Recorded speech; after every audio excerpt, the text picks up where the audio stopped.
Hello guys, कैसे हैं आप सब। विनी के ब्लॉग्स में आपका स्वागत है। और मैं आज फिर आई हूँ आपसे मिलने एक नए टॉपिक के साथ, जो कि मैं सुबह से सोच रही हूँ कि मैं बोलूँगी, और मैं ज़रूर बोलूँगी क्योंकि मैं बोलना चाहती हूँ।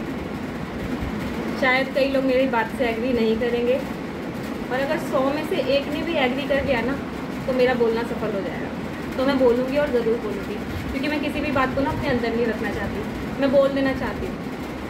तो आज क्या हुआ, मैं सुबह जल्दी उठ गई थी, 5:30 बजे मैं आज उठ गई थी। तो ऐसी लेटी थी, फिर बैठ गई। फिर मैंने कहा अब क्या करूँ, बाहर बारिश हो रही है, छत पे भी नहीं जा सकती, घूम भी नहीं सकती।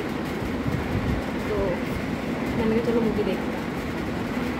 मेरी जो फ्रेंड है, मेरी एक फ्रेंड है, ऑफिस फ्रेंड, उन्होंने मुझे बताया था कि विनी जब तेरे को टाइम हो ना तो तू ये मूवी ज़रूर देखना, बहुत अच्छी मूवी है, तुझे रोना आ जाएगा। सच्ची में एंड में ना तुझे रोना आ जाएगा। मैंने कहा मैम ऐसी कौन सी मूवी है जिसके एंड में रोना आ जाएगा मुझे, मैं क्यों देखूँ ऐसी मूवी जिसके एंड में मुझे रोना आ जाएगा। कह रही नहीं तू देखियो ज़रूर, बहुत अच्छी मूवी है, मैंने देखी, मैं रोने लग गई थी, तू देखियो ज़रूर। मैंने कहा ठीक है, जब मेरे पास टाइम होगा ना मैं ज़रूर देखूँगी मूवी। तो मैंने आज मूवी देखी। मूवी का नाम था रक्षाबंधन। शायद आप लोगों ने देखी होगी। तो जिन्होंने देखी होगी उन्हें समझ आ रहा होगा कि मेरे अंदर क्या फीलिंग चल रही है। वो मूवी बेसिकली जो है ना डॉरी के ऊपर है, दहेज के ऊपर है। जो हमारे जो सोसाइटी है ना, जिसके अंदर बहुत बुरी चीज़ है, उसके ऊपर है वो मूवी। तो थोड़ी सी स्टोरी बता देती हूँ। उसमें अक्षय कुमार जी हैं, उनकी 4 बहनें होती हैं जिनकी वो शादी करना चाहते हैं, जिसके लिए उन्हें लड़का तो मिलता है, लेकिन उसके साथ दहेज भी उनको मोटा देना पड़ता है, जिसको वो अफोर्ड नहीं कर पाते, अपनी दुकान को गिरवी रख देते हैं और अपनी बहन की शादी कर देते हैं। जिसके बाद उसके ससुराल वाले सिर्फ उसको इस वजह से वो सुसाइड कर लेती है, क्योंकि राखी पे आने के लिए उसके जो ससुराल वाले होते हैं उससे डबल डोर फ्रिज की मांग करते हैं। वो सिर्फ इसलिए अपनी जान दे देते हैं क्योंकि वो अपने भाई को परेशान नहीं करना चाहती कि मेरे भाई ने इतनी दिक्कतें मेरे साथ झेली है, मेरे लिए झेली है, मेरी शादी करी है, और अब मैं उसके ऊपर ही फिर दोबारा बोझ डालूँ, और 3 बहनें ऑलरेडी मेरी बैठी हैं, तो इससे बढ़िया मैं सुसाइड ही कर लेती हूँ। तो क्या होता है, वो सुसाइड कर लेती है। फिर एंड में अक्षय कुमार जी, जो उनकी 3 बहनें होती हैं, उनको अच्छा पढ़ाते लिखाते हैं, और उनकी शादी होती है अच्छे लड़कों से होती है, जिनको वो ढूंढ रहे होते हैं ना, लालची लोगों से। ऐसे लड़कों से नहीं होती, बहुत अच्छे लोगों से होते हैं जो वो अच्छी पढ़ लिख जाती है। तो इस मूवी से मेरे को क्या सीख मिली कि जब मैंने मूवी देखी तो मैंने ये सोचा यार ये दहेज है क्या, इसके पीछे कारण क्या है, हम दहेज क्यों देते हैं अपनी बेटी को, लड़के वाले दहेज क्यों नहीं देते, लड़की वाले क्यों दहेज देते हैं।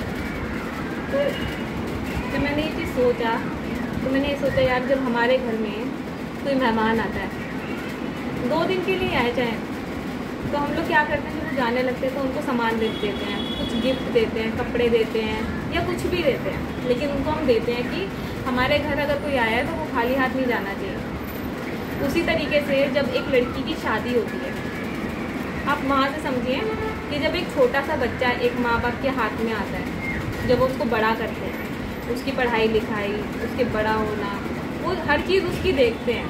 फिर टाइम आता है जब उसकी शादी करने का, तो मेरे हिसाब से तो कोई ऐसा माँ बाप नहीं होगा जो अपनी बेटी को खाली हाथ विदा करना चाहेगा। वो उसको हर एक वो चीज़ देना चाहेंगे जिसकी उनको लगता है कि अपनी बेटी को परेशानी ना हो किसी दूसरे के घर में जाकर, वो आराम से रहे। फिर जो होती है ना मांग शुरू होती है कि हमें ये चाहिए, हमें वो चाहिए, हमें ये दो, हमें गोल्ड दो, हमें इलेक्ट्रॉनिक्स चाहिए, हमें ये चाहिए, हमें वो चाहिए, पता नहीं क्या क्या चाहिए, सब कुछ चाहिए उनको उस बेटी के माँ बाप से, जिसने उसको 25 साल 22 साल 20 साल बड़ा किया, उसको पढ़ाई करवाई, लिखाई करवाई, उसको इस लायक बनाया कि वो उनके घर में जाके उनकी देखभाल कर सके, उनका कुल आगे बढ़ा सके, और उनके बुढ़ापे में उनका सहारा बन सके, उनकी सेवा कर सके। लेकिन जब मन में लालच आता है ना, तब वो इंसान वो सब चीज़ें नहीं सोचते, वो मांगे करने लग जाते हैं। वो ये भी नहीं सोचते कि मांगे पूरी करते करते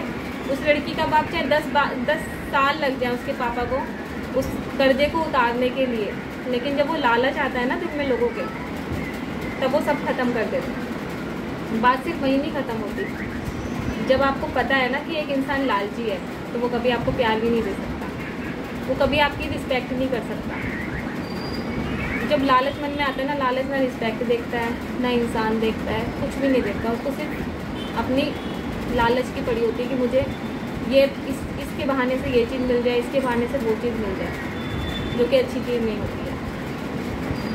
ठीक है ना यार, लड़की तो है, क्या हो गया। जिस तरीके से तुमने अपने बेटे को बड़ा करा, उसी तरीके से उसके माँ बाप ने उसको बड़ा करा।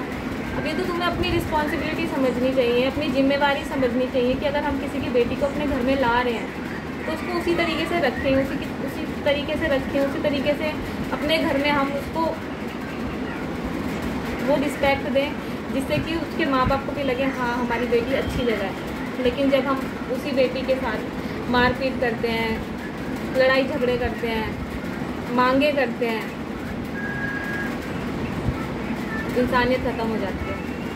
आज हम यही बात कर रहे थे कि हम मूवी में देखा, हमें इतना फील हुआ, लेकिन जिनके साथ असलियत में ऐसा होता होगा उन लोगों को कैसा फील होता होगा। बस एंड में मैं आपको यही बताना चाहूँगी, यही बोलना चाहूँगी कि अभी शायद कोई लड़की होगी जो मुझे देख रहा होगा, कोई लड़का होगा जो मुझे देख रहा होगा, कोई मैरिड होगा, कोई अनमैरिड होगा, शायद कोई अंकल आंटी भी होंगे जो मुझे सुन रहे होंगे। तो मैं सबसे यही रिक्वेस्ट करना चाहती हूँ कि अपने बेटे को, अपनी बेटी को, ठीक है, बेटे को अपने इस लायक बनाएं कि आपको किसी से किसी चीज़ की मांग ना करनी पड़े, और बेटी को अपनी इस लायक बनाएं, इस काबिल बनाएं कि वो इस दुनिया से लड़ सके, वो अपनी ज़रूरतें खुद पूरी कर सके। और जब उससे कभी ऐसी मांग हो ना, तो वो उस चीज़ का सामना कर सके, ना कि जहर खा के मर जाए या उसको कोई आग लगा के मार दे। क्योंकि जब हम आगे बढ़ेंगे ना, तभी दुनिया आगे बढ़ेगी, नहीं तो हम वहीं पीछे रह जाएंगे, वहीं 100 साल पीछे हमारी लाइफ तो चलती रहेगी। आजकल हम बोलते तो बहुत हैं कि हाँ हम तो मॉडर्न लाइफ में जी रहे हैं यार, हम तो मॉडर्न लोग हैं, लेकिन सोच क्या है हमारी, सोच तो हमारी वही पिछड़ी है। तो रिक्वेस्ट है सबसे कि अगर आपके आसपास कुछ ऐसा हो रहा हो, या आपकी रिश्तेदारी में कुछ ऐसा हो रहा हो, या किसी अपने के साथ ही आपके कुछ ऐसा हो rहा हो, तो उसके लिए आवाज़ उठाएं, उसके लिए बोले कि हम तुम्हारे साथ हैं, ऐसा नहीं होना चाहिए, उनको समझाएं।